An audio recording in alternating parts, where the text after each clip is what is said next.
ஹீரோயினுக்கும் சொன்னேன், அப்பவும் எனக்கு சொல்லல. நம்ம சினிமா ஸ்டார்ட் பண்ணி தேங்காவும் உடைச்சேன், அப்பவும் சொல்லல. இப்போ சினிமா பினிஷ் பண்ணி பூசணிக்காயும் உடைச்சிட்டேன்.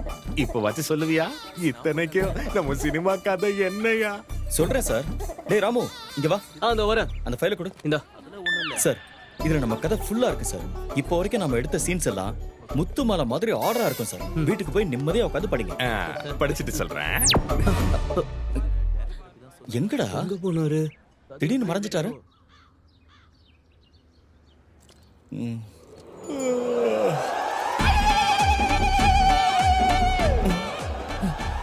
என்ன திடீர்னு வீட்டுக்கு வந்துட்டாரு? Sir sir sir sir sir வாங்க சார், உள்ள வாங்க சார். பரவாயில்லையா? என்ன சார் காலங்காத்தால வந்திருக்கீங்க? ஓ, ஃபுல்லா படிச்சிட்டீங்களா? அப்ப கதை ஃபுல்லா தெரியும்னு சொல்லுங்க. இதுல கதை எங்கயா? என்ன சார் நீங்க ஃபைல ஃபுல்லா படிச்சீங்கல்ல, கதை என்னன்னு தெரியலையா? எப்படி இன்னும் கொஞ்ச நாள்ல காப்பி ரெடி ஆயிட போகுது. அப்ப படத்தை ஃபுல்லா பார்த்தா தெரிஞ்சிரும்ல.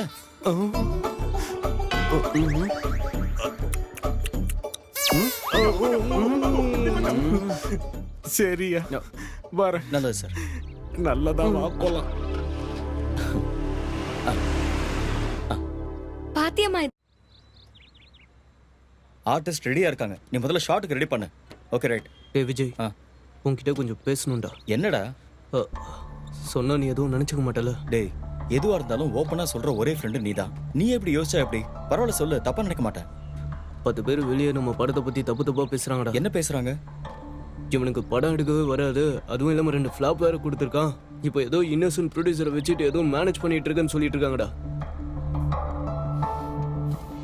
டேய், அந்த மாதிரி வார்த்தைங்க தான் நமக்குள்ள ஒரு வெறிய உருவாக்கும். அப்பதான் நம்ம குவாலிட்டியை நாமளே ப்ரூவ் பண்ணுவோம். எப்போ நம்ம தலையெழுத்த நாம தான் எழுதணும். அதுக்காக ஒவ்வொரு நிமிஷமும் கஷ்டப்படணும். அது இந்த இடமா இருந்தாலும் சரி, எந்த இடமா இருந்தாலும் சரி. அதனாலதான் உன்னை நீயும் நம்பணும், என்ன நானும் நம்பணும்.